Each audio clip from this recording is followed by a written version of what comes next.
Welcome one and all to the Stock Up Podcast, your one-stop shop for stocking up on the information you need to qualify for the Pro Tour. My name's Alex. I'm here with Jacob Negro, back from the Pro Tour. We had to skip a week because Jacob was traveling. And how'd it go, buddy? Pro Tour Edge of Eternities.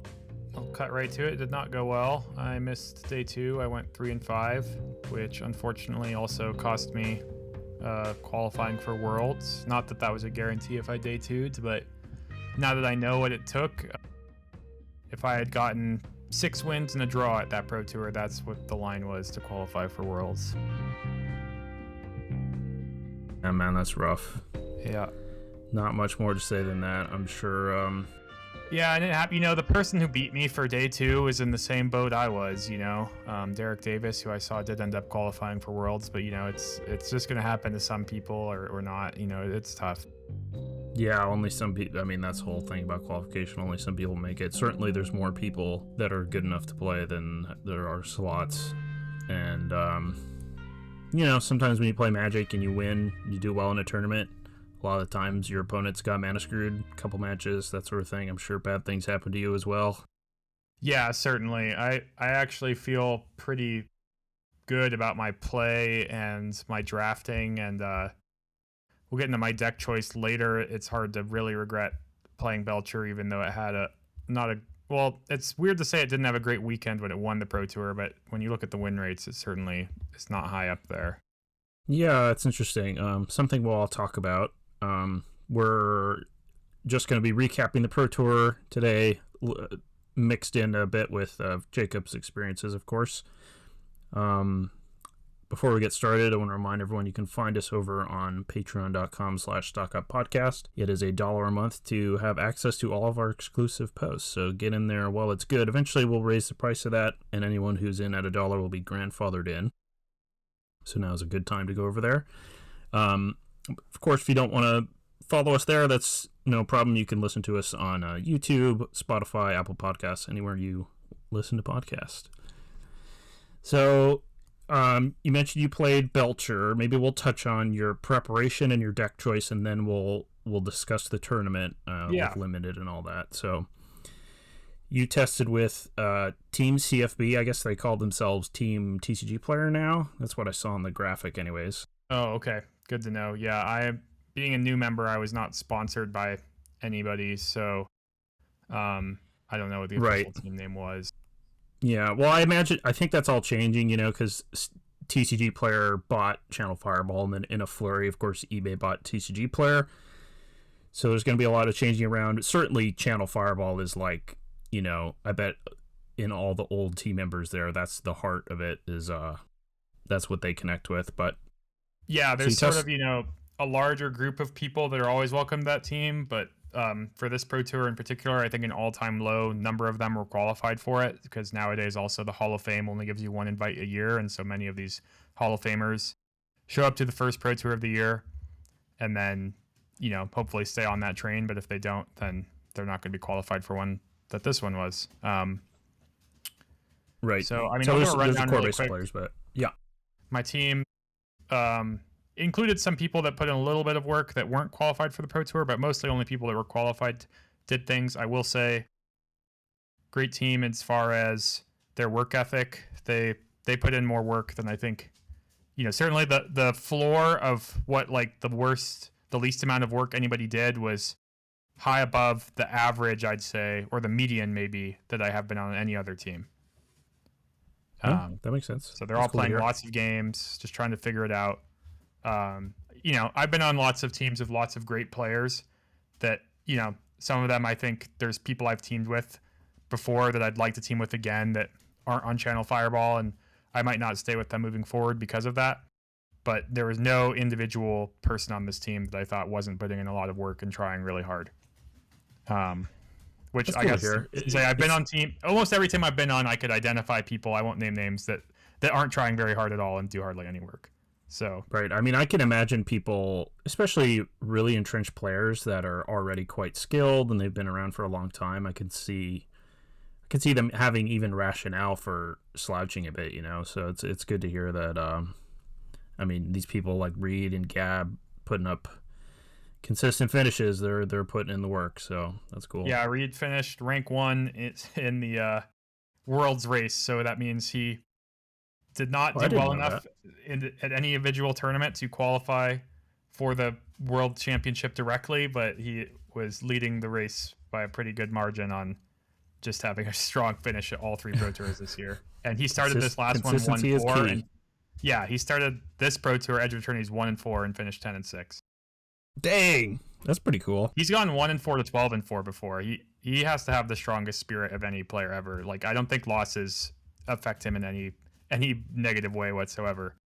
Man, if that's true, that's a huge boon for him. Yeah, I mean, I think he's just demonstrated time and time again that if they do affect him, he certainly is affected the least compared to any Magic player I've ever met. He's got a strong resolve. Yeah, I know. Luis Scott Vargas had something similar to that, where he did terrible once one Pro Tour. I think he might have even made top 8 after. Yeah, like, I mean, I've had mini rallies. I've had 2 events where I was 6-5 after the second draft, after I had just like 1-2'd the second draft, and then I 5-0'd constructed when the threshold to requalify was 11 wins. So I kind of back against the wall, got a reinvite at 2 different occasions.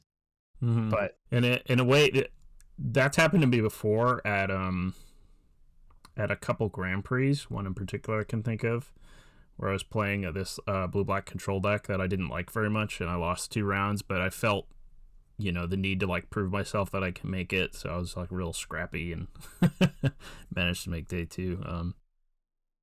I bet some players may even play better in a situation like that, but it really depends who you are. Yeah. So yeah, I guess I'll break down my team members just by deck list, because I can do that all at once. So 13 nice. players. Yeah, I'd be interested to hear what they played.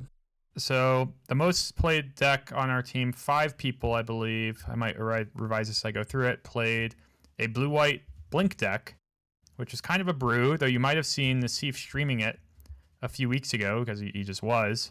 It included like Guide of Souls, Ocelot Pride, Felia, Ephemerate, Quantum Riddler, Solitude, that kind of package, but also 4 main deck White Orchid Phantoms and 4 Flagstones of Trocare to kind of pair with them, so you could accelerate your own mana a little bit.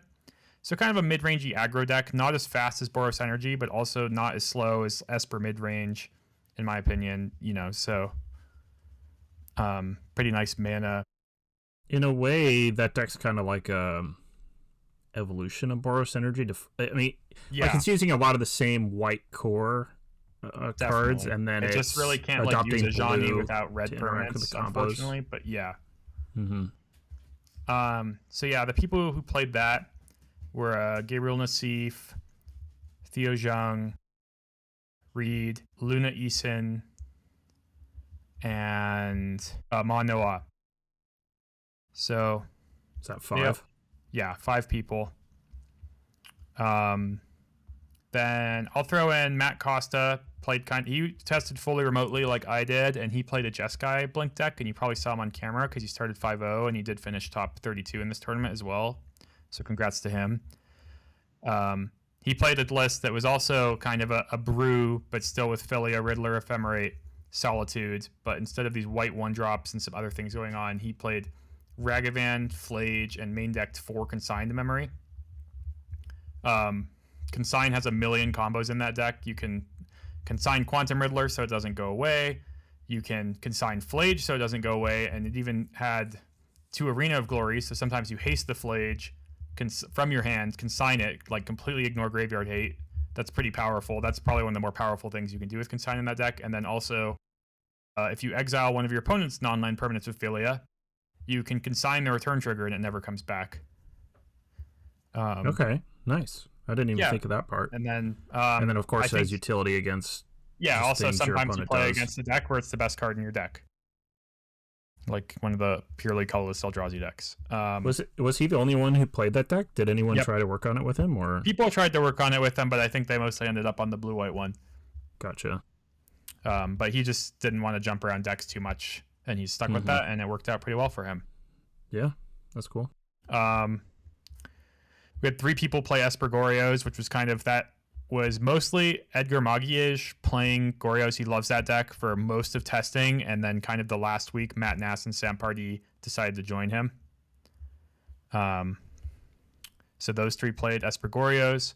I played Tameshi Belcher, and also CFB newcomer Connor Mulally played Belcher. Unfortunately, neither of us made day 2, so we had a pretty poor showing with the deck. We were even in the same draft pod on day 1.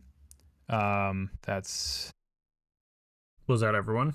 11. Nope. 2 people played Is It Prowess, Seth Manfield and Brent Voss.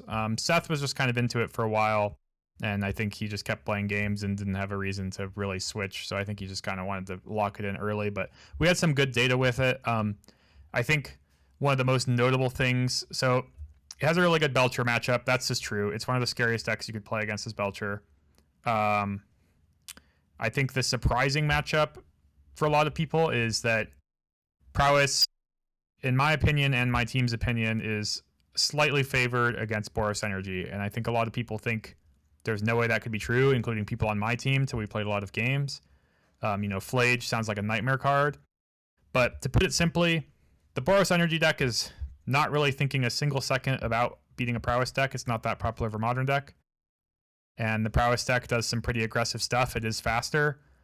And Corey Steelcutter is a really resilient kind of card. And I would say that Boros Energy is putting no thought into beating the card Corey Steelcutter in Modern, and the Prowess deck is putting a lot of thought into beating Boros Energy and Flage. Gotcha. So it looks like in the tournament, it went 11-1 against Boros Energy. So a small sample, but I mean, that's a huge... This is huge. Yeah, no, I mean, the Boros players are not practicing against Prowess, and the Prowess players are probably practicing against Boros more than anything else going into that tournament. So they're also going to be pretty prepared and understand, the small intricacies of the matchup probably better too. Mm-hmm. So when you guys were preparing, you were mostly did you do focus testing against the top 3 or 4 decks? What was... Yeah, I'd say maybe top 10 decks we probably made sure we got some games in with eventually. A lot more of it in the last week. Maybe not even with the idea of any of us are considering, none of us really considered playing Neoform that much. For example, we had a few little bits of it, but, we still made sure to play some games against it. Even if we knew the deck we were playing against it wasn't going to be good against Neoform, learning what you can definitely could matter. Yeah. Let's see. Did you like your list? And did you like your choice? Yeah, so I felt pretty good going into the Pro Tour about playing Belcher. If there's anything I guess I didn't think about, or, in hindsight, why I think Belcher had a 45% win rate is that Belcher, for the most part, does one thing. So if people really want to beat you, then I think, not that they're going to suddenly have a 100% win rate against you or anything, but they certainly can find the right ways to get edges against your deck. And I think it definitely had a big target on its back going into the Pro Tour. And yeah, I think mostly I just underestimated the target that was going to be at it. I do think it's a really solid and strong modern deck.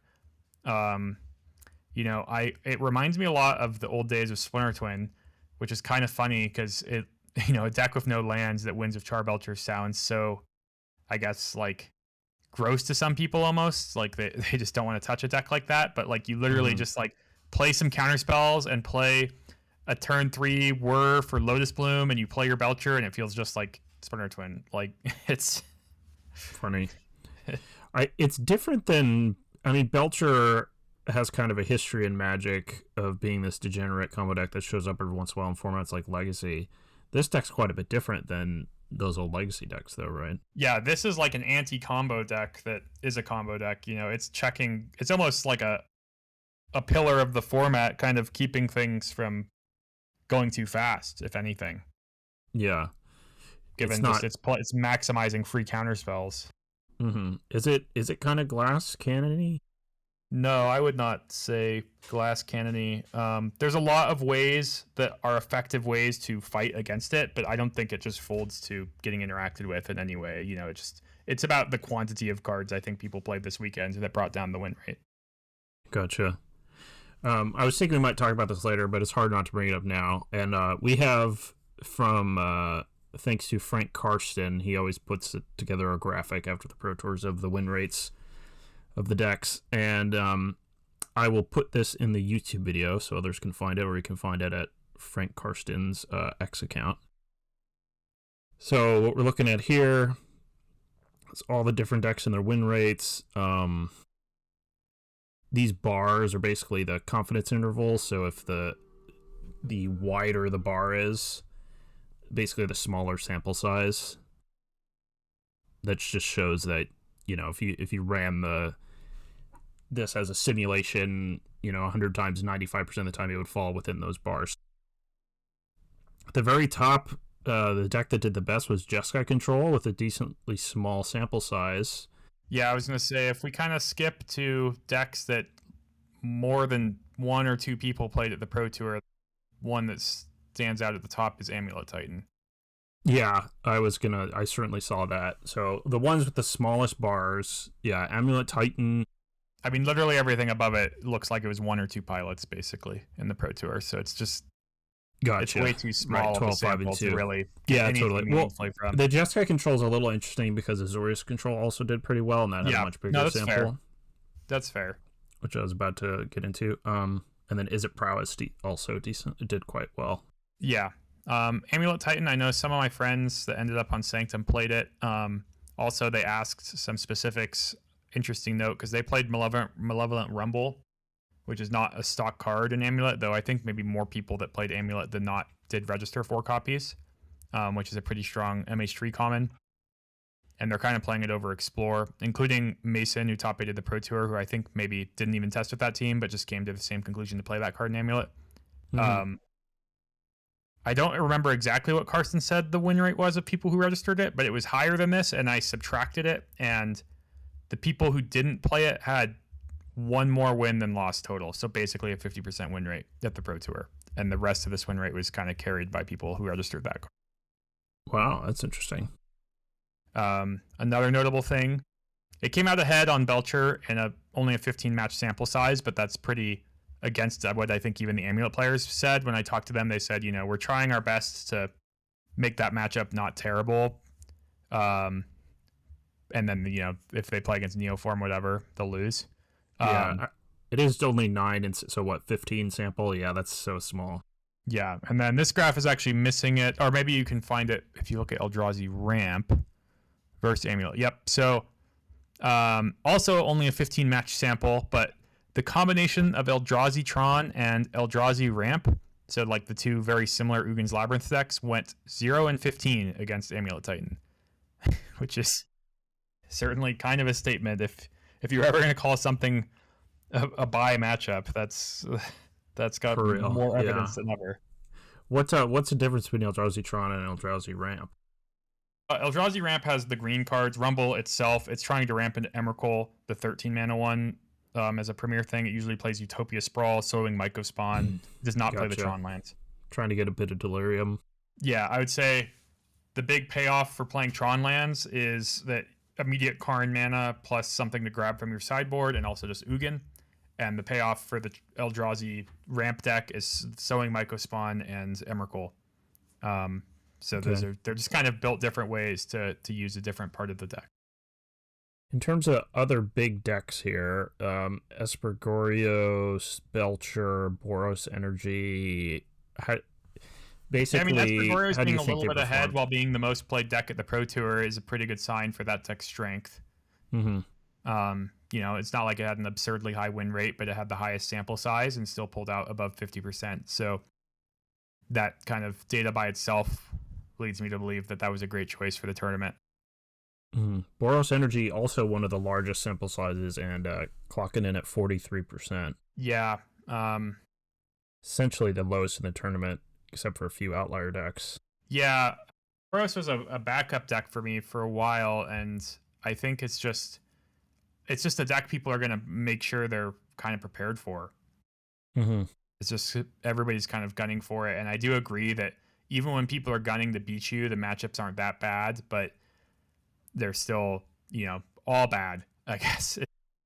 Even if you have a bunch of matchups that are not terrible for you, when everybody is signing up for that game against Boros, it's not going to be a great tournament. Right. This format is a little bit more combo heavy than I guess I realized Modern was. Is that an evolution, do you think, from this Yeah, I'd tournament? say. Or So for example, I didn't think Boros would be the third most played deck of the tournament. I could have believed it was second, but it was 13.7%, I think, of the tournament on the graphic, and that's about where I put it. So if anything, what happened this Pro Tour is that a bunch of people agreed that Belcher and Goryo's were good choices for the Pro Tour, and it didn't actually, like, it just, Modern became a little less diverse this tournament than it has been in a long time. gotcha. And then Gorio's did well, and you said it looks like Belcher overall did not do particularly well. I mean, it's weird to say that, right? Like you said, because it won Pro Tour. Yeah. it won the Pro Tour, but I mean that too could always just be an outlier to some degree. So we've got Belcher at 46% win rate. Yeah, big one was it was actually behind pretty heavily against Eldrazi Tron. And here's an example of it. One of the teams with Eldrazi Tron showed up with like 3 main deck Disruptor Flutes. And that's like an example of them really trying to beat Belcher and it having a pretty big... I would say Belcher just had like the biggest target on his back this tournament. Maybe Boros had a bigger one, like I said, but... Disruptor Flute, that's the flash Pithy Needle type card. It's a flash Pithy Needle, but also the card you name costs 3 more to cast. But it is Gotcha. just straight up can't be activated, just like Pithy Needle. Yeah. Okay. Yeah. So lots of combo. I guess we could mention what the top 8 was. So the top 8 decks were also, I mean, pretty diverse, right? There's only one overlap. So there's 2 Belcher decks, a Simic Neoform deck, Esper Goryo's deck, Amulet Titan, one Azorius Control, which surprises me, an Esper Blink, and an Izzet Prowess. Yeah, real quick too. The Esper Blink deck in top 8 of the Pro Tour, I didn't notice this till like Monday.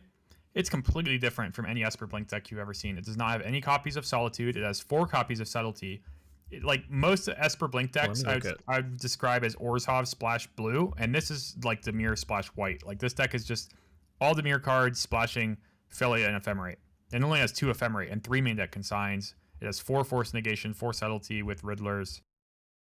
Totally different. Oh, interesting. What do you think of this? It makes sense to me. I think playing Subtlety and Force Negation is really going to cover like a different sort of subset of decks. I mean, I don't know if they had any teammates who have played the same deck, so if I could look and see if there's anything similar going on here. But yeah, I mean, pretty innovative. Definitely thinking a little outside the box and deciding that they want to maximize these blue pitch spells. So they even have the Hydroelectric Specimens because that's a creature you can find off Overlord the Baelmerk, but still a land drop and still a blue card. Yeah, one of the things that seems like the blue-white Blink deck's weakness, I'm not sure how, let's see how it did overall. I think it did okay overall, but some really good players played it. Yeah, my team talked about this afterwards. I would say for them, it did below average. Okay. As a deck. 54%. For those but a 5 lot of players. good players played it. Yeah. Though that might not be true for modern tournaments. That they might. Sure. Well, yeah. Maybe for limited or whatever. But so one of that deck's problems maybe is like the lack of interaction, especially in game 1 for a combo format like this, and this guy sort of adjusted for that with his list. Yeah, and also has really solid mana for Psychic Frog, which isn't even always in the Esper decks. But him being based as splashing white makes it a little bit better. Yeah, I would say this deck is a lot more anti-combo and maybe worse off for something like Boros, but being more anti-combo seems like a great idea for this tournament. Mm-hmm. And this Azorius Control deck got second, losing to Belcher in the finals. What do you think of this deck? It's actually pretty different than some of the Azorius Control decks I had seen popping up on Magic Online and whatnot. I've seen this deck for a while, and I'm really exactly with the orange chant and all this. Interesting. Not exactly their same counterspell split every time, but yeah, no, I've seen decks like this a lot. I'm not a big fan of it, but also I lost round 5 of the tournament to Francisco Sanchez, so the person who lost the finals of the Pro Tour, and I thought that it was kind of a horrible matchup for me, but he kind of just stuck a Teferi 2 games in a row, either drawing multiples or just sequencing to be able to resolve it on like turn 5 with his own counterspell, just stuff like that. Also, looking at his matches, actually, he only lost in constructed to Michael De Benedetto Plummer, the winner of the Pro Tour. He lost to him in the finals, obviously, but he also lost to him in round 14. Okay.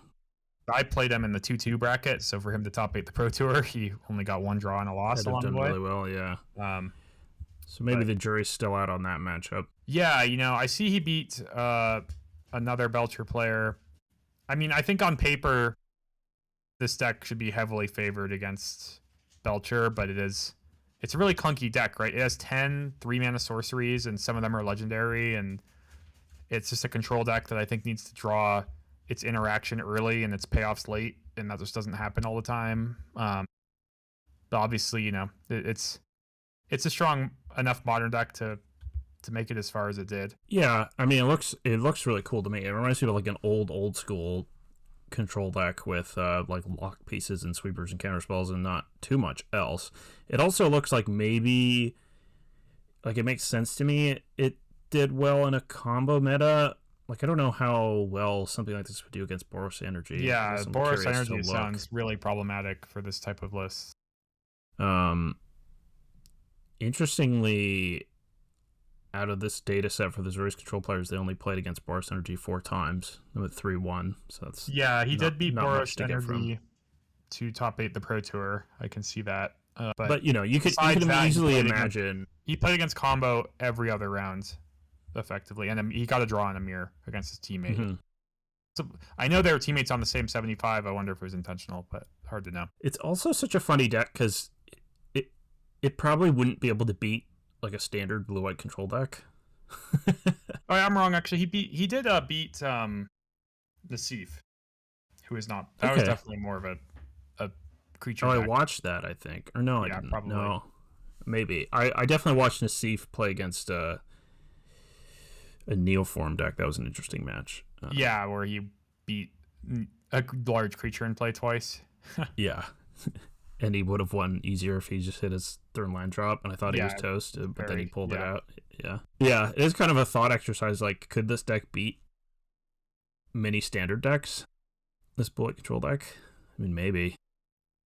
Yeah, I mean, Solitude is pretty strong, and I guess so. It might have a problem beating blue-white control, just like Fountain Port. Yeah. I mean, counterspells. Depends if it can do its thing and resolve its days on doing Narset thing, then it's probably gonna be fine, right? Yeah. I guess as far as my tournament went, so my draft pod, I won't name everybody, I don't know if I could remember it, but notably my teammate Connor, who the other Belcher player on my team, was sitting to my right. So okay. Did you ever play against him or? I did in testing, but not before the tournament. Well, at the tournament. No. Okay. Well, that's nice at least. Yeah. So as far as my preparation for draft went, obviously Edge of Eternities has been out for a while. So I've just been playing a lot of Arena, a little bit of Magic Online. I felt totally fine about it. I was in a limited meeting with my team and felt like I was on the same page for almost everything. What's like the general overview of their consensus on the format? Multicolor green decks are some of the stronger ones. Green and blue are some of the stronger colors. Black's up there. Red and white are a little weaker. Personally, I was doing some thought experiments, and I guess I did something really weird where I'd go to Draftmancer, which is like a way you can kind of draft online, and I opened up 8 tabs of it and drafted with just myself and 8 seats a few times. More than a few times. And I think that gave me a lot of weird insights for Limited in general, but I guess one takeaway I would have taken away towards the Pro Tour is that white, I felt like, was pretty shallow, and most people agreed upon that. But if you just look at 17's lands data, white has some of the strongest cards in the set also. So my concern is that if you early pick kind of one of those white cards that's maybe not completely bomby, that actually a lot of people at your table might first pick a white card. or second pick a Banishing Light or something like that and start moving into white. And it actually dries up fast. I think it's both shallow and kind of likely to dry up faster than other colors would be. Yeah. That's interesting. So the featured draft on day 2 With Shuhei in the green-white deck? With Shuhei, yeah. Yeah. And it says, for example, he first picked a green-white rare, and then he took like a colors card, and then he started moving into white, but white just like never had any good cards for him really. And then the person he was on his left, I think, was the Pro Tour winner. And he also drafted like a green-white but with red deck. And he also had the same rare as Shuhei, so I don't know when he picked that or whatever, but it could have been exactly what you're explaining. Yeah, happened. And I kind of came to the conclusion that I would take the strong white rares, but I was taking the white uncommons, and at my order rankings, I moved them down a lot. Mm-hmm. I think I would take Galactic Wayfarer over All Fate Stalker, which is pretty controversial. Right. But I just don't want to be white that much. Okay, that makes sense. Yeah, and green is like kind of the opposite, where it's pretty deep. Yeah, it allows you to splash a lot of really broken cards if you just kind of get the normal green deck. Right. Yeah, it's pretty much the only deck that... I mean, it's mostly the only color that does splash well. I mean, some other colors make landers, but not nearly as well. So anyways, in the draft, I kind of had fun with it because I was kind of keeping the podcast in mind while I was drafting. So I was kind of narrating to myself. I think it helped. I don't think it... Okay. I was like, are we the reason you... Yeah, no. lost at the Pro Tour? And I think it just helped me remember what was going to wheel in the packs a little bit more often, because I'm kind of dictating to myself or narrating to myself this internal monologue about what I'm hoping for in the draft or things like that. Okay, nice. So I opened my pack, and it has a Warmaker gunship, which is the 2 in a red spacecraft 4/3. Then when it enters, it does damage equal to the number of artifacts you control to any creature. Great rare. Great card, yeah. Yeah, so happy to see that. This pack also, I know, had Stomping Ground, Galactic Wayfarer, Sammy, the red-white uncommon, Cryogen Relic, and Banishing Light. So pretty strong. The red-white uncommon, not necessarily really strong, but just pointing it out for later, because I think it's a card that often wheels around packs, because red-white is the least common color combo. And that card, Sammy, in particular, I have a home for it in mind that I've had happen in a lot of my green drafts, where one of the better cards with it is Gene Pollinator, and nothing to do in the red-white deck at all, just splashing it in a green-white or a green-red deck and playing it and tapping it immediately, or having to tap creatures already because you had Gene Pollinator. Right. Yeah, I mean, that makes sense. So anyways, I take this gunship. I get past a pack that is really bad, with the exception of one Banishing Light. And I mean, like, really, really bad. I don't remember exactly what's in it, but for example, I think when I already have a gunship, if there was like a Zookeeper Mechan in the pack or something, I might have taken that. But this pack was clearly not worth taking any card other than Banishing Light. So already kind of, take a red card into a white card. Not my ideal start, but they're both strong cards. Now, I don't remember exactly what I took third, looking at what I have here. But it was probably either Gene Pollinator or Territorial Bruntar. It might have been Gene Pollinator, and that's where I'm starting to keep this Sammy in mind. Fourth pick, what makes me feel better about green is I get a Seed Ship Impact. I remember that specifically was a fourth pick Seed Ship Impact. And the pack I remember was pretty strong, but I don't remember exactly what was in it. Okay. So I think Seed Ship Impact is just a great green card. I agree. Yeah, this really is a 2-minute instant. Yeah. Naturalize, yeah. Yep. I take some other red or green cards, including Zookeeper Mechan. I do wheel Sammy, and I take it. So I'm kind of thinking to myself, okay, I'm kind of doing exactly what I thought to myself, where I could be red-green, and I'm taking some artifacts kind of more aggressively because I have Warmaker Gunship. And then I could maybe just splash Sammy and Banishing Light. Very fun pick. I didn't think about this when I saw it in the pack, but there was a Burgeoning, which is like a special guest bonus card with really weird art that's unplayable and limited. Yeah. I got it 13th pick, took it over a basic land, so it didn't cost me anything.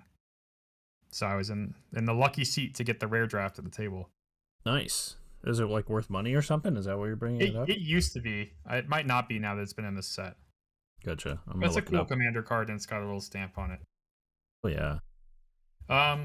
So I'm kind of like I said, my first pack so far I can see in front of me now because they're stamped. I had Gunship, Banishing Light, Pollinator, Seed Ship Impact, Territorial Brentar, Zookeeper Mechan, Fungal Colossus, Sammy, Caveron, Turbo Drone, Full Bore, Roughstalker Ardent, Ruinous Rampage, and this Burdening.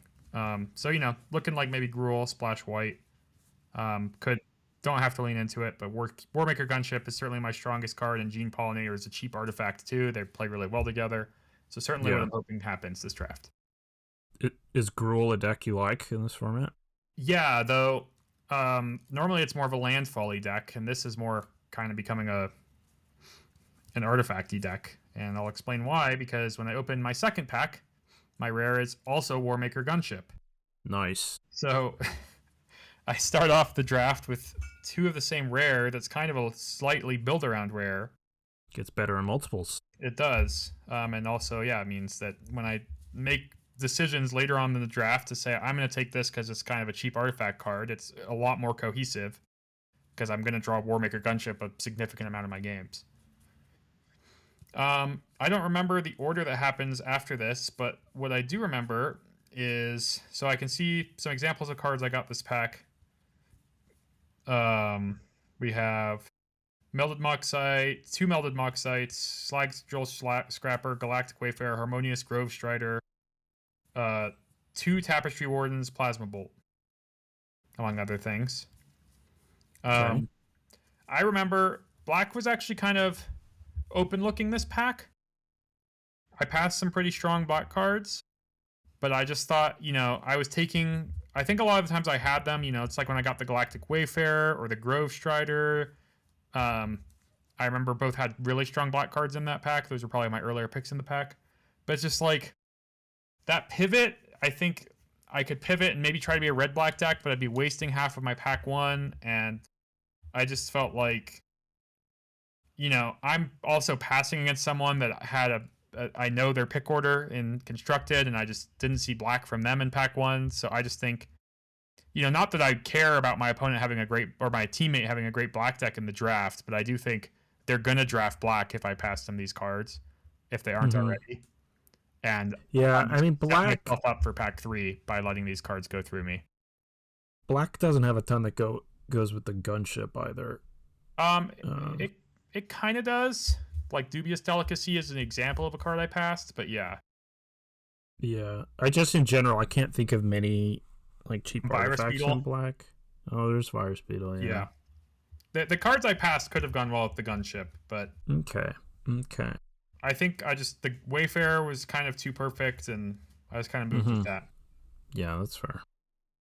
Pack 3, I open Might Form Harmonizer, so I get rewarded for picking green because this is a very strong green rare. It's the guy that can double the power of things with landfall. Okay. And that pack I remember also had a lot of green cards. It had a Wayfarer, a Grove Strider, and a Gene Pollinator. And I thought to myself, maybe I'll wheel this Gene Pollinator because there's so many green cards in this pack. Then I get past a pack that has Sledge Class Seed Ship, which maybe I took without thinking about it enough because I think maybe there was a Wayfarer in the pack too. But the Seed Ship, maybe it kind of looks like a bad card, but my team had it pretty high. This is like the 4/5 flying Elvish Piper spacecraft. Mm-hmm. A 4/5 flying like Station 7 is just like, it's pretty strong. For 3 I've never played with this card. I've played against it a couple times, and it felt like it was pretty good, pretty threatening. Yeah. I think I mostly killed it in my games, so... Yeah. I think the issue with maybe me taking it is that I already had 2 gunships, and that's a lot of spacecrafts. Did that come up in your games? It did. Yeah, okay. I could see that. So maybe I could have had a Galactic Wayfarer, I think. I don't remember exactly, but that might have been a better pick. Yeah. I mean, Galactic Wayfarer is also just really a perfect card for your deck, too, so... Yeah. Nothing too exceptional. I got an Edge Rover that I was really happy about because that's a cheap artifact lander making thing, and just some like solid creatures. I also ended up getting 2 Germinating Worms this pack, which, solid. Yeah, they're not normally huge standouts, but they're really good at putting 5 counters on a spacecraft because of the warp. So in my Mm-hmm. deck with 3 spacecrafts, I was really excited to have 2 of them. Yeah, that card's been surprisingly good, and then the Grove Strider as well has Yeah. impressed me. The And then just big dumb creatures in this format are pretty good. when 6 cards got passed my way, I thought to myself, if there's a Gene Pollinator in here, it's Christmas. And then there was a Gene Pollinator in there. So that made me pretty happy.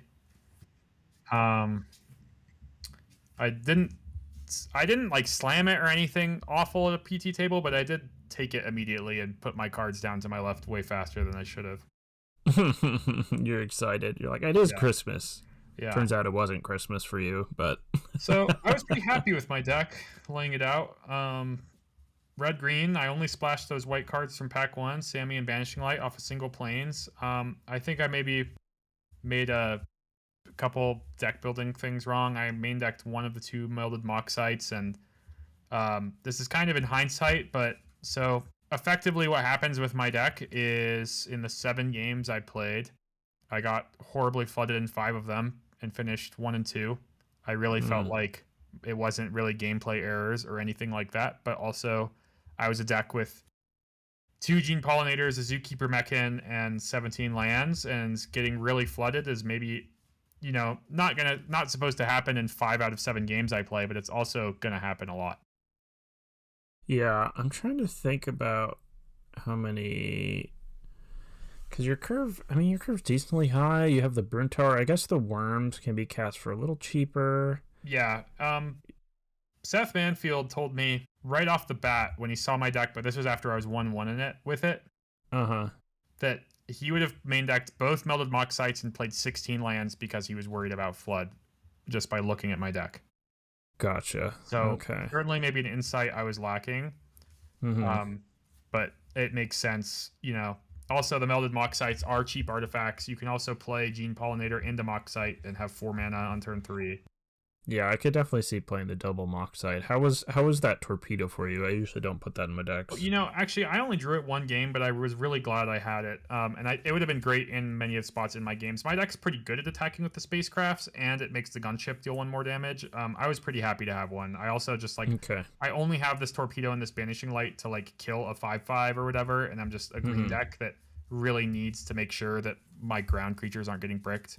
I did main deck a Turbo Drone, which is kind of a stinker. I regret doing that. Turbo Drone. Oh, okay. So maybe instead of you could play Moxite instead of that. Yeah, Mox, and then also over Mountain, I think I could have played something I didn't play, like an Intrepid Tenderfoot or something. Which one is that? 2/2 that you can pay 3 mana to put a counter on. Oh, I hate that card. I feel like I'd rather have the Mountain. Yeah, I know, but it's just my deck has 3 spacecrafts, so I think I just need to really think about it like I need them to work. Yeah, I will say about this torpedo, your spacecrafts are all rare and they're really efficient. Yeah, exactly. It's so hard to makes sense. Yeah. So yeah, putting things to counter on them would have been good. Or I main decked 1 of 2 Tapestry Wardens, could have been both. That's an artifact creature that's pretty, it still cruise for 4.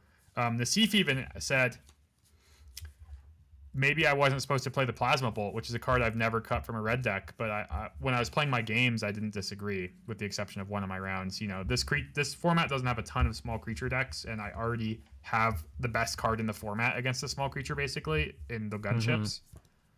So I think the Plasma Bolt, I remember being surprised, but I think it has bad data. I think it doesn't even have a positive win rate, maybe compared to the average 17 lands user, yeah. Which is kind of crazy. Yeah. Keep in mind, just generally with that data, though, that every deck ever has cards that are below that threshold, right? They're just like the cards that are like the 18th through 23rd cards in your deck. They're like, it's hard to have a deck that's 23 cards that are above that threshold. Yeah, I agree with that. Yeah. 54. So it is like right on the edge. It's not below, it's slightly above, but yeah. Yeah, exactly. Yeah, certainly in hindsight, there were some things in deck building I could have done to mitigate my floods, but would that have meant I won another game? I'm not even sure. It was pretty egregious. I kept tough. like a 4-land hand with Melded Moxite in game 1 of round 3, and I draw step a land and play Melted Moxite and draw 2 lands. Yeah, I mean, we've all been there. That's the worst time to have it happen, though. Yeah. So 1 and 2, but yeah, I felt like my draft, I drafted fine and I played my deck fine. I had a cool moment in a game I won and a match I lost where my opponent round 1 was black green, splashing blue. I lose game 1 to their Might Form Harmonizer. Game 2, I have like a blistering fast start, but then I'm kind of flooded where I have like Gene Pollinator into 2-drop into Turbo Drone or something. And I think I even squeezed in another 2-drop off the 2 mana dorks. But then I'm kind of flooded. And then I make a play. Oh, yeah, Edge Rover is what I had. I end up using the Turbo Drone on a Gene Pollinator when my opponent had like a 3-2 in play. And attacking with my Edge Rover and my 2-3 Gene Pollinator. And kind of hoping. I didn't have a white card in my hand, but I also didn't have my planes yet. And I remember thinking, oh man, if they like trade with my Gene Pollinator here and I start drawing white cards, this is going to look really bad. Maybe this was a mistake. And they trade with my Edge Rover, which is really weird because it means to me they really want the lander. And I'm thinking, why did they really want the lander? And I immediately decide I just think they have Singularity Rupture. And then as they're playing their next turn, they pass with like they play a 4th land and play like a Wormwheel Sweeper and pass with the lander up. And I really think they have Singularity Rupture. And I kind of like called it beforehand where I'm like, maybe I'll draw my Might Form Harmonizer and I'll warp it and give it haste and play a land and like put them to 2 so that I can still kind of easily win with the warped Harmonizer. And then exactly what I thought happened and I warp it and put them to 2 and they untap and rupture me and then I win later. Very nice. Yeah, so Rupture's the 6 mana sweeper, the mills. Okay. What did you think about the Pro Tour bringing this format overall? Such an old format. I'm sorry. Edge of Eternity. I'm not sure what I said, but yeah, Edge of Eternities being the Pro Tour format. Oh. I'm glad it. I mean, I don't think it should have been Spider-Man, even if you said you could draft Spider-Man normally. Just a little too tough for people to get reps in. This happened with War of the Spark forever ago, where that was a pre-release Pro Tour. So people either didn't draft it at all going into the Pro Tour or proxied like the set in a weird way where you don't actually get accurately draft the packs because, you know, that's not how packs work. They're not just like a random assortment of one of each uncommon in the set and or whatever. Right. There's print runs and stuff. Yeah. And so yeah, I mean, I guess, you know, it definitely got a little old, but sure. I think I didn't like this format as much as other formats. I mean, I don't know if something like what happens with Final Fantasy has ever going to happen to me again, which is I felt like every draft of Final Fantasy I did, not maybe literally all of them, but I've never had like a format click for me as much as Final Fantasy did. Okay. Yeah, that happens sometimes. I was drafting it and just always felt like I could navigate the draft into a deck that I was pretty happy with and things like that. And I felt like that even happened at the Pro Tour. Almost everyone I know loved Final Fantasy. I will say this format, this Edge of Eternities has grown on me a bit. Yeah, I don't dislike this format, but by comparison to Final Fantasy, it's a pretty big jump down, I guess. Yeah, it's just a bit more boring. I will say it's at least as, or maybe better in terms of color balance as Final Fantasy, which is interesting. Interesting. Is that at least in towards the data? That's data, yeah. Okay. So yeah, that's like win rate between the decks. Yeah, fair enough. I thought Final Fantasy was like at the time the most color balanced format basically ever. Yeah, and I think if this beat it, which is crazy. That's what the Sierkiewicz was saying. Yeah. Wow. Okay. Fair enough. But doesn't always make it an interesting format, I guess, right? So that is what it is.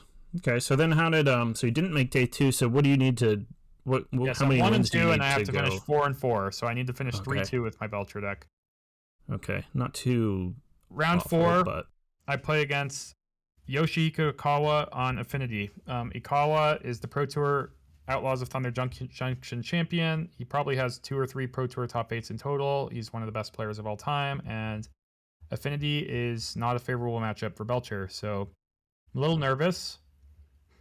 Was he playing Shuhei's? Yep, they were on the same team, same deck. Okay. Yep. Yeah, so for the viewers or listeners, This is basically Affinity, but with a lot more interaction than normal, right? Is that how you would describe it? Yeah, some Rebuke's main, and then notably the zeros include 3 Tormod's Crypts and 3 Engineered Explosives, which you might not think matters against Belcher, but Tormod's Crypt interacts with Tameshi and Lotus Bloom, and Engineered Explosives, very costly because their deck has a bunch of zeros, but it can be used to blow up Lotus Bloom at certain times. They have they also have the munitions factory main deck, right? Or weapons manufacturing. They had 2 copies. Yeah, they also have a main deck Pithing Needle to get off their Saga, which is very scary because that's an uncounterable way to stop me from activating Charbelcher. Also 3 Metallic Rebukes, 4 Synchronous Super, and just some pressure. So mostly, yeah, just a little bit of disruption, a good amount of pressure. It kind of is a scary matchup. Belcher's a deck that's like life total really matters, I would say. So yeah, just a deck like this that's kind of attacking me starting on turn 2, and also just, probably going to find a way to interact at key moments is why I'd say this is a bad matchup for Belcher. Game 1, I have a Bloom on Suspend in my opening hand. I play some guys, but Ikawa has a turn 2 Kappa Cannoneer on the play with also a Tormod's Crypt and an Engineered Explosives in play. On turn 3, plays an artifact, hits me with it because I played one of my blocker creatures on turn 2, so I just get hit. On turn 3, I play another blocker creature, play a tap land, and pass. I don't remember exactly what I've grabbed, but I'm setting myself up for success, of course. And he plays 2 artifacts. It doesn't sandbag 1, but he plays 2 because it puts me to 3 life. And then he taps out. It makes sense because he effectively puts me to 3, so I can't just have my Lotus Bloom come off suspend, play an untap land, play Belcher, and win. But he has Tameshi covered with the Tormod's Crypt. So I'm tanking a lot on my turn 4 because I'm facing down this Kappa Cannoneer. And ultimately, I decide I just have to get really lucky. I tap out, play Tameshi, play a tap land, pass. I still have this Lotus Bloom in play. He, end of turn, sacks an Aether Spellbomb to draw a card, goes to his turn, starts thinking for a while, which is really good news for me. I think he knows I have Disrupting Shoal, and I think I have it for 3, which could counter exactly Pinnacle Emissary if that's an artifact he draws. And then eventually he goes to combat and attacks with his Kappa Cannoneer, and I get to block. And then he goes for activate Tormod's Crypt, maintain priority, crack Engineered Explosives to try to get my Lotus Bloom. I float through 3 blue mana, let everything resolve, whir for another Lotus Bloom, and then on my turn I win. So pretty lucky to dodge an artifact. Game 2, I get completely obliterated in exactly every way I described could happen in Game 1. Gets the needle off the Saga and kills me with the constructs and has a Metallic Rebuke or something. Game 3, he seemed like he had a really overly disruptive kind of game, too many counter spells. He only had 1 artifact early. He played an Emery on turn 2, milled the Tormod's Crypt. I just into the Flood Maw the Emery immediately because I had another Lotus Bloom, and I think he's just going to be too scared to redeploy it, which he is.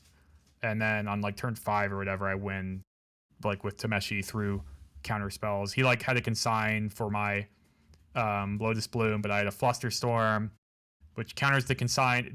When this happens, by the way, you're going to consign the trigger that says you may cast Lotus Bloom, which means it'll be in exile for forever. So I protect it from consign with my Flusterstorm, and then he ends up rebuking the Lotus Bloom, which resolves, but I drew one of my white lands, so it's in my graveyard for later with Tameshi. So I win. So I beat, kind of an underdog matchup. Yeah, so that felt really nice. That's a really good player. What do you think of that? Is it Affinity deck?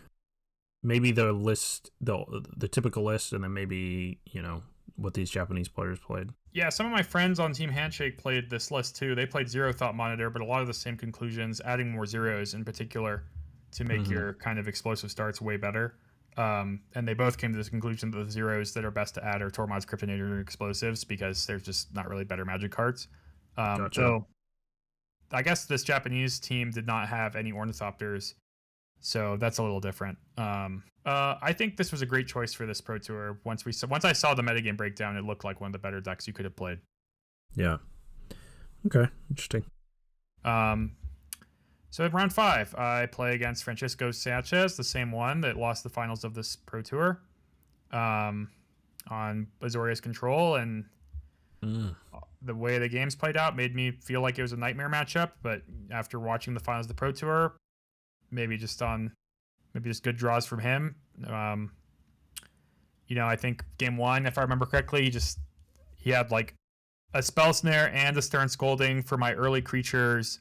Played a Teferi on turn 3. I forced negation it. He played a Teferi on turn 4. I couldn't counter it, and then he kind of just had the ways to keep me from winning. I believe he plussed it, let me resolve Tameshi at some point.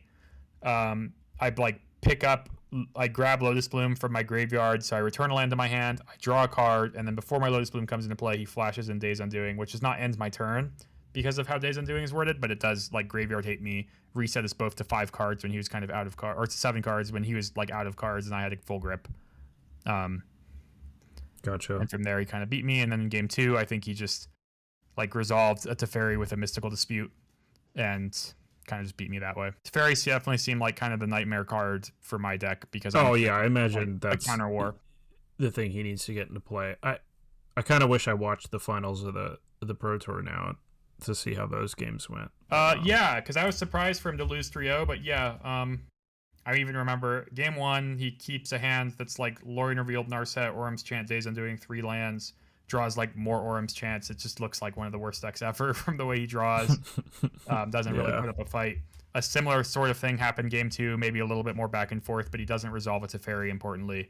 And then game 3 is where the sideboard cards of Michael come into play. He's resolving Stock Up, and he uses random creature combat. He sticks a or a Tameo that goes unanswered. Ends up having to like sink into stupor. Kahira. Actually, no, he cast the 5 mana one that I'd never seen be cast. It was pretty sweet. The 5 mana tap creatures, blue white lands. Oh, Ray of Suppression or something. Yeah, Suppression Ray to tap Kahira to kill his Narset to ult his Tameo, and then nice. I mean, it was kind of, if you told me I was going to play against this blue-white deck, I would have considered a card like Tameo a little more. I didn't register it, but I also didn't think I was going to play against this blue-white deck pretty much at all. But the Tameo demonstrated maybe an alt win con for the Belcher deck because his Whir of Inventions got surgical that game, so he ended up winning game 3 with Belcher, but after he ulted Tameo, if his Belchers had been surgical that game, he would have won. He would have won with combat damage with half his deck in his hands and just countered everything. Sure. Like just so, little creatures. Yeah, totally. Like that means in my mind that's a card that can win the game on its own in a matchup like that. And I guess me kind of being a hater of this Azorius Control deck would say that it's really good against Belcher because Belcher can only do one thing, but Tameo kind of demonstrated itself as a second thing. Yeah. Is that like, at some point I meant to ask you if you would change your Belcher deck to be more like the one that won it all? Would you add Tameos? Tameo on the sideboard. I probably wouldn't do the preordained thing again. I played one Razorgrass Ambush, which is a white untapped lands that's a non-creature card, so you can find it off your creatures. At one point, I kind of mentioned I could play a Myria's Call instead, which is like a 7-mana sorcery that makes 2 4/4 flying angels. So they both pay 3 life? Yeah. Okay. It's just like a 13th untapped land for the deck. I noticed both people that top 8 didn't play one, but actually most Belcher lists up till this tournament did play this white lands, but I guess people decided they were sick of it. Notably, me and the people who top 8 did cut the mountain in the sideboard for Island. Kind of the same thinking, just the lands that don't tap for blue are pretty bad, but one that taps for white sometimes comes up with Tameshi. So sometimes It's actually kind of nice to have an extra white land. So I don't mind that I play the white lands, but comically, in my match against Francisco, I think I drew that Razorgrass Ambush both games and did something in play with Tameshi both games, and I think I might have won if I played Amiria's Call, at least in game 2. Wow. I think I could have maybe set up like making some angels and killing him with the angels. Yeah. What is the other card is like some bad removal spell? Yeah, it's really good when you're facing down like a Ragavan or something. It does 3 damage to an attacking or blocking creature. Okay. Yeah, I could see arguments for each one.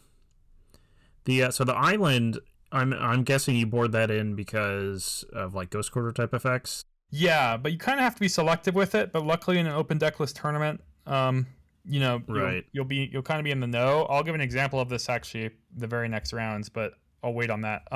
Yeah, normally people play Mountain, and that's because if you don't know, Goblin Charbelcher does double damage if the land you hit happens to be Mountain. Ideally, you hit no lands, but if you board in this basic land and it doesn't end up on the battlefield, then you're going to be hoping it's a Mountain or that it's, further in your deck. But,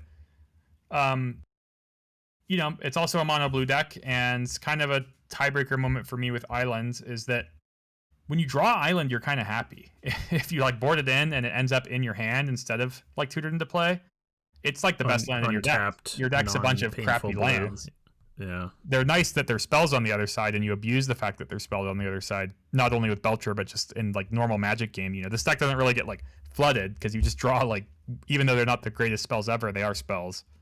So yeah, I would definitely play Island again. But yeah, I think I was aware that I needed to be a little heads up with it. And maybe not ported in just because my opponent has Besejus or things like that. I kind of felt that way about Mountain eventually after playing this deck a lot too, though. Yeah. This deck has a Suspend Black Lotus, and it hits its land drops pretty well. You can afford to get Stone Rains or Strip Mines, once or maybe twice in a game, and it's not game losing.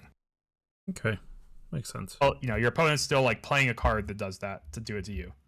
Right, usually. It's not like a disaster, yeah. I imagine that the White Orchid Phantom being blinked might be a problem. But that's an example of a matchup where, I would probably board in the Island because I also sort of believe that deck's just not going to beat me if they don't do that. Sure, okay, yeah.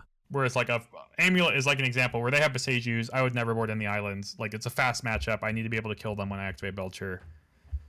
Yeah, that makes sense. Spending 2 mana to Stone Rain me is not a disaster.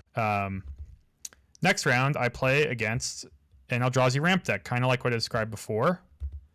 Okay, with green and Emrakul. And notably kind of a new innovation of these decks, some of them, is they had Icetail Explorer and main deck Ghost Quarters.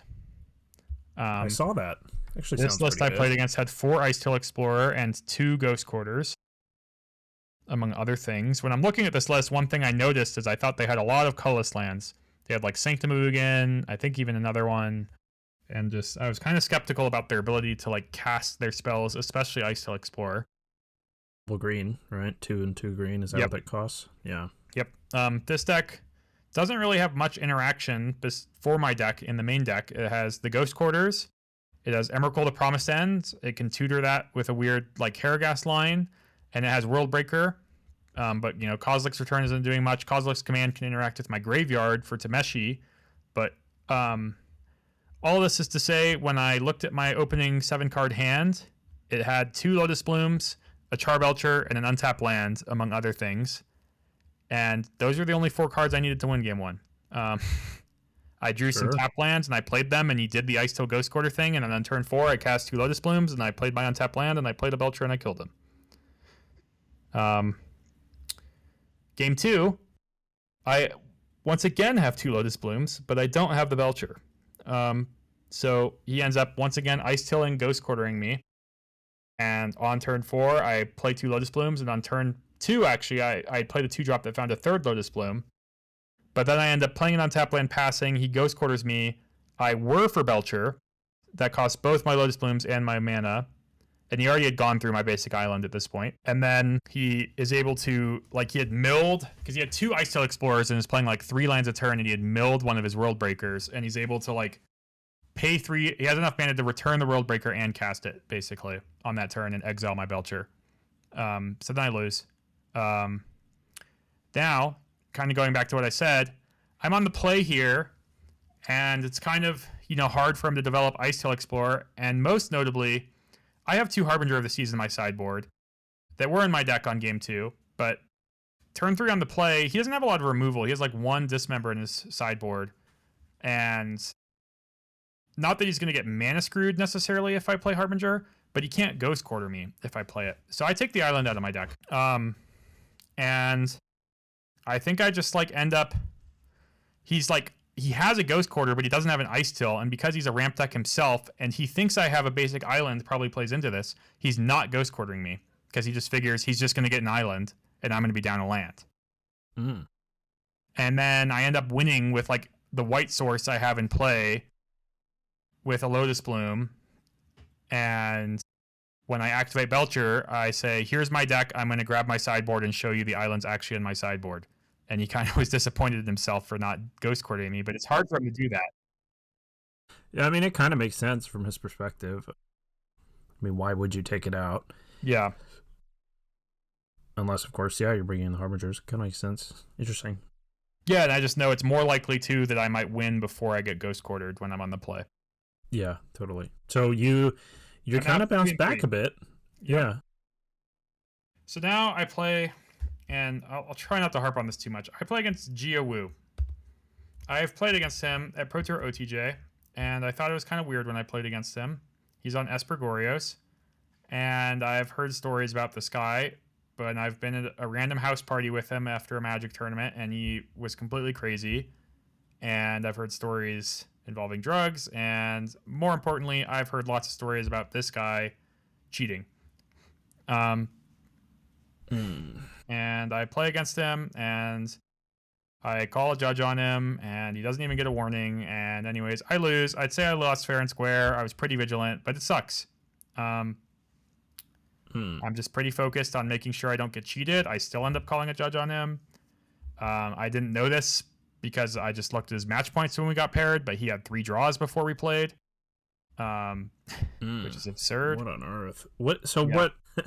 Obviously, this is a touchy subject, right? Because you can easily see a world where people are too accusatory of others, and maybe they're completely innocent, and it's just the worst thing in the world that they have this label on them.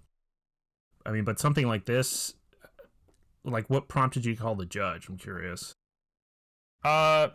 He was rushing, and on my end step, because we went to time this round too, though I conceded in turn 0 of turns because he had done the Goryo's ephemerate thing, and I was for sure going to die on turns 2 and 4, probably turn 2 of turns, if not turn 4. But he cast Faithful Mending and didn't discard cards and went to untap. Wild. And then what's more wild? That's a mistake I could see someone making in a rush, but I don't understand why he didn't get a warning. Yeah, not even a warning. This is the other part of the issue, right? Because like, it doesn't seem like the system we have for catching cheaters isn't great. I mean, I know it's hard to do. Yeah, it's gone downhill a lot since when you used to play too, I imagine. Why is that? No things are tracked in between tournaments anymore. Oh, really? Yeah. When did that change happen? What on earth? When judges weren't like employees anymore. Oh, so the judge program tracked it all? Yeah. Oof. Okay, interesting. So yeah, I won't go into that too much. I maybe could have won if I played a little better, to be honest. There was a key turn where I decided to play around one card, and he had consign instead of either mystical dispute or force negation. But I think I played it wrong, to be honest, and I maybe could have won. It depends. Yeah. It never got revealed to me if he had both cards or not. If he had both, I always lose.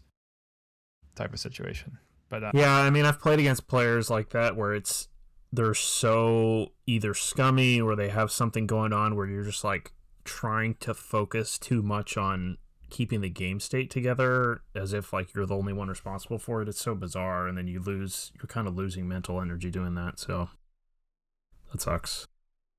Yeah. Okay, so loss. Next round, I'm against Derek Davis on Simic Neoform. So supposedly one of my better matchups. I checked before we started on the data. Belcher did come out ahead, but it was hardly, though it was only 7-6. Mm-hmm. No, actually, Tameshi Belcher versus Simic Neoform 7-6. And that's maybe not to my surprise, because this Neoform list in the sideboard has 4 Hope of Girapir and 4 Mystical Dispute. Whoa. Hope of Girapir is the 1-mana 1/1 legendary artifact creature with flying that if you hit your opponent with it, you can sack it and they can't cast non-creature spells to your next turn, which in a kind of a very spell-based combo mirror is pretty strong because I can't counter his combo, and he might be able to, like, if he sacks it the turn before my Lotus Bloom comes off suspend, I can never cast it and it's exiled forever, so even if he doesn't have his combo at the ready, it can at least do that. And I don't really have any removal or blockers. It's like a silence that he can pay for, in advance, get down early. Yeah, exactly. So anyways, game 1, I thought my opening hand was pretty great. It had like the creatures and flares and one of my main deck subtleties. which is like one of the best cards ever in this matchup because it can't even be veiled. And then on turn 3, he plays an Allosaurus Rider, and I had found a Disrupting Shoal, but only for 2 available. He plays Allosaurus Rider, I subtlety it, he packs the negations my subtlety, and then he plays Eldritch Evolution, and I can't counter it with my Shoal. And I didn't have any option to play around that. I didn't have a 3. And I end up losing to Gristlebrand, just taking over the game.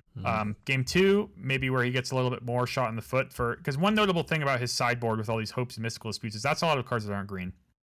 So I don't know what he's siding out exactly, but I imagine it's some number of green cards, especially because his non-green cards are Pact of Negation and Consigned to Memory, which also seem amazing in the matchup. He ends up playing a Hope of Gearapir on like turn 3, and it's pretty funny because I'm just kind of sitting with a ton of counter magic, including flares, but I just don't even fight over this Hope because of how the game is playing out. And then he passes with 2 mana, and I shock in my 4th land on turn 4. He end of turn taps out to cast Planar Genesis. I let it resolve, and then I just cast Subtlety. And that's because it's a 3/3 flying. And I brick his Hope of Gearapir, and I don't think he'll have Dismember in his deck. And so for the rest of the game, his Hope of Gearapir, and potentially any more that he drew, because they're legendary, so I wouldn't know, are bricked, and eventually I win. Game 3, I give a little bit of respect to being on against these Hope of Gearapirs on the draw with, like, I think only 1 Unable to Scream, to be honest, but it's so bad. It does nothing besides answer that card. And I have Consigns in my deck too, because those have weird interaction points, but it also means if he doesn't cast it on exactly turn 1, then I could maybe counter it. Also, they're 1-drops for Disrupting Shoal. He plays Hope of Gearapir on turn 1, and then on turn 4, he hits me with it and sacks it, and I lose. Damn, the 4 Hope of Gearapir sideboard. Yeah, so maybe more Unable to Scream should have been in my deck, but it's hard because I'm diluting my deck to do that. That's definitely an example of people being really prepared for Belcher, probably, right? Exactly. Simic Neoform, looking at the data, did not do well at this tournament.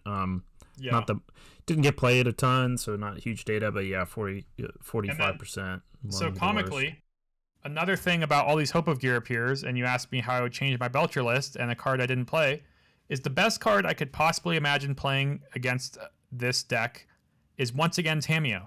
Because Tamiyo is just a card that would, in these kind of hold-up counter magic games, reign supreme.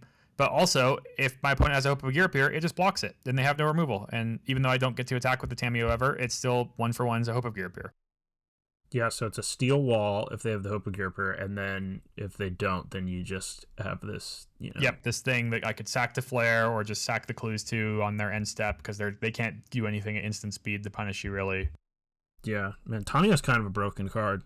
Yeah, it is. It probably would be a good sideboard card.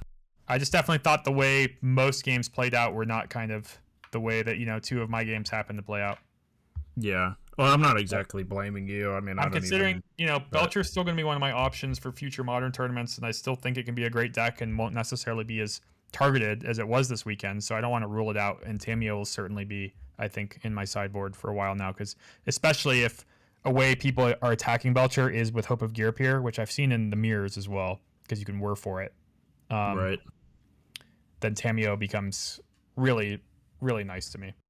Yeah, and if Control's a little more popular now that it's had like a promising result as opposed to kind of nothing. Man, yeah, unfortunately, so 3 and just 5. missed day 2. Rough. Like man. I'd messaged, Derek Davis was in the same race I was, so I mean, congrats to him for qualifying for Worlds after day 2. Yeah, but totally. It's always gonna. It definitely stung. It stung way more last weekend.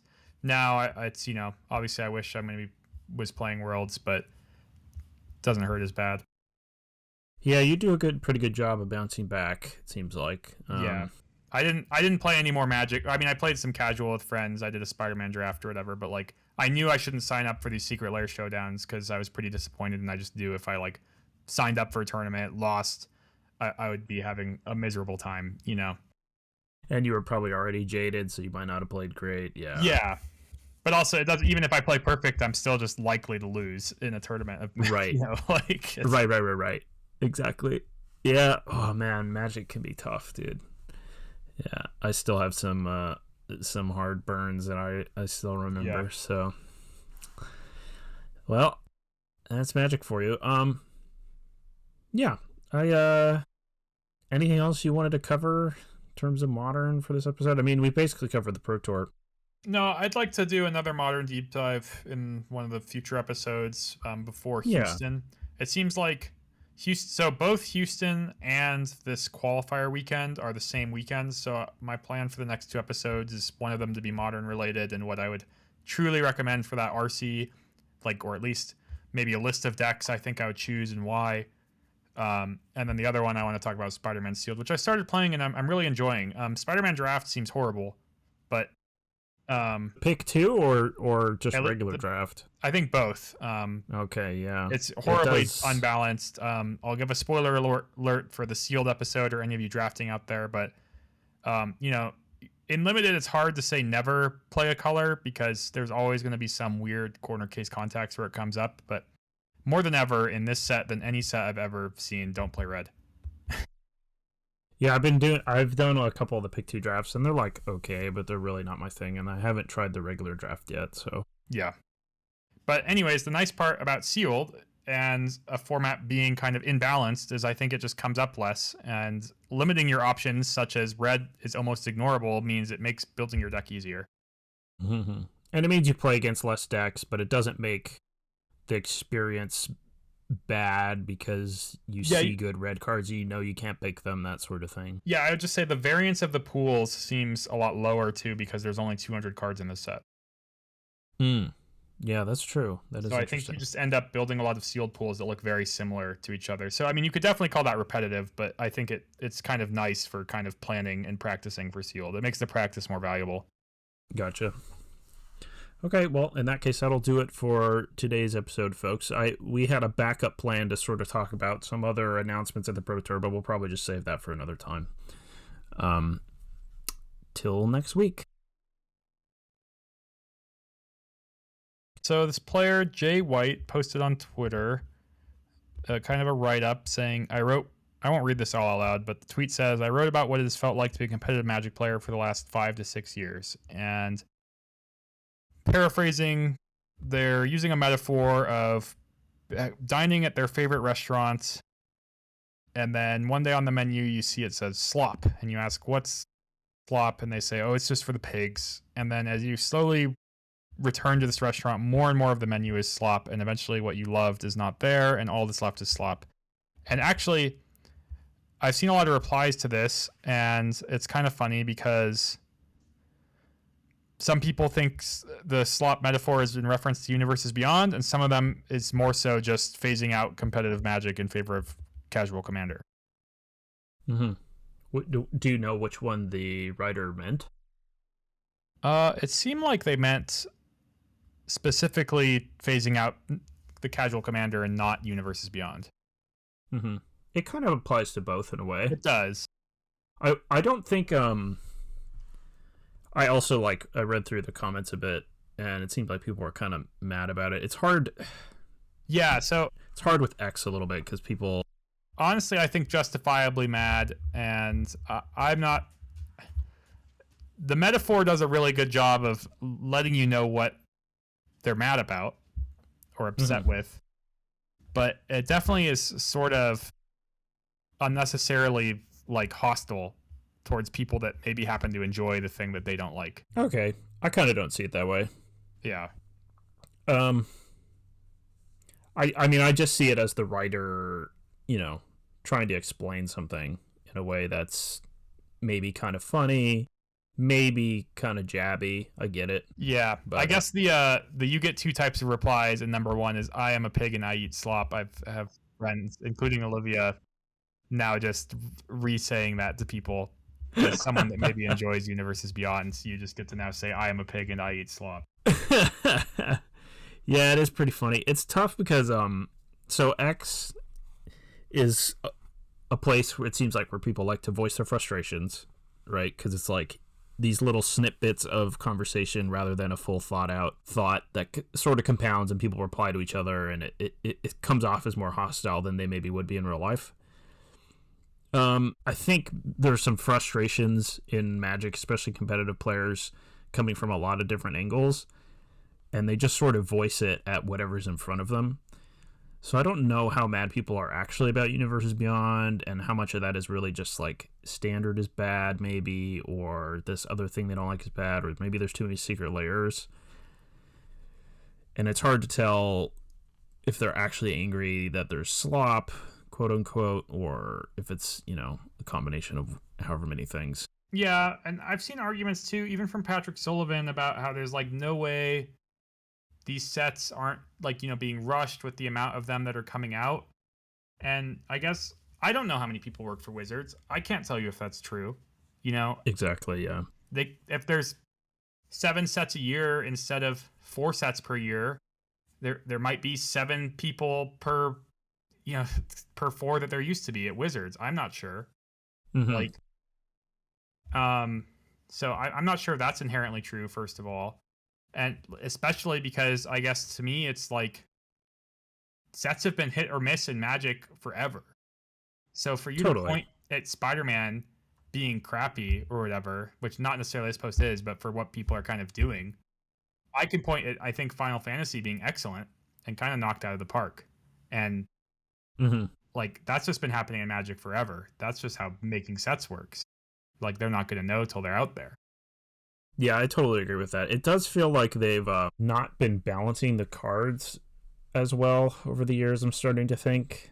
And that could be because understandably so much of their revenue is in other places now that they're getting spread too thin. Because, like, design-wise... So I guess the problem is maybe, like, R&D.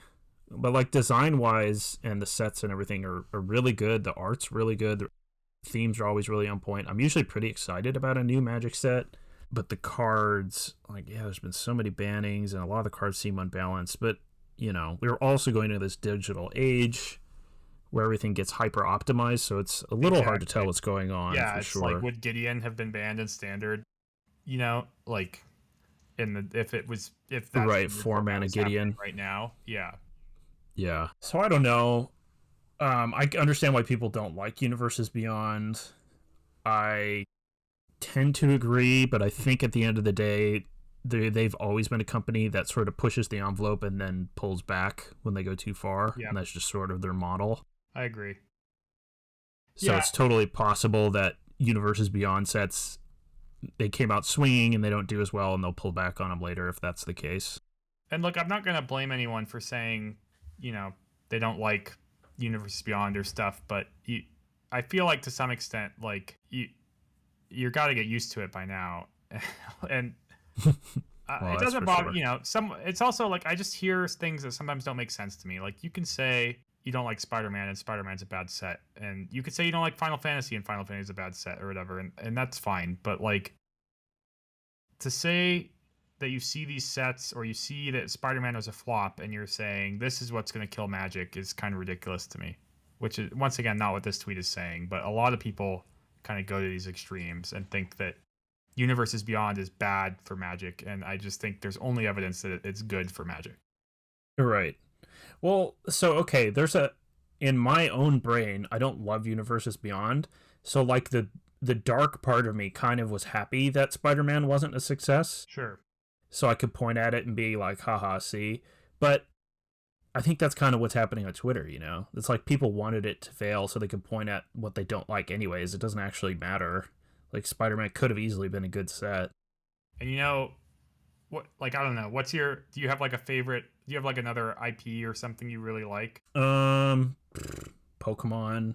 Yeah, that's I one like of the Final hardest Fantasy ones, quite a bit. Sure. You did like Final Fantasy? Yeah. I did, yeah. I'm trying to think if there's any... My point is, like, I don't know. It's just like people complain about this, but I worked in a game store when Universes Beyond was coming out, and I saw people go in and go, they make Warhammer Magic cards. I've never even played Magic. I'm going to buy that. Yeah. Like, it's... Yeah, for sure. And Kelly really likes... play Magic and hate Universes Beyond, and then they go, but not Lord of the Rings. It's like, okay. Yeah. Kelly made me buy her the Secret Lair that was Princess Bride, because that's like her favorite movie.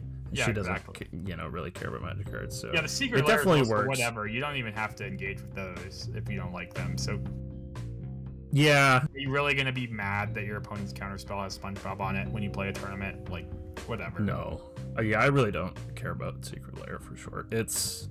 I do understand the like standard sets, it's like you're making me play with Star Trek instead of just putting like magic characters in space like Eternities, but yeah. We'll see how it goes.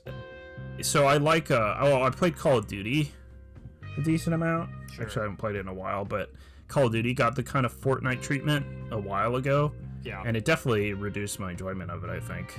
It's fair. Because it's, takes away from the military simulator thing. Yeah. And it's similar here. But, I mean, these are just my preferences.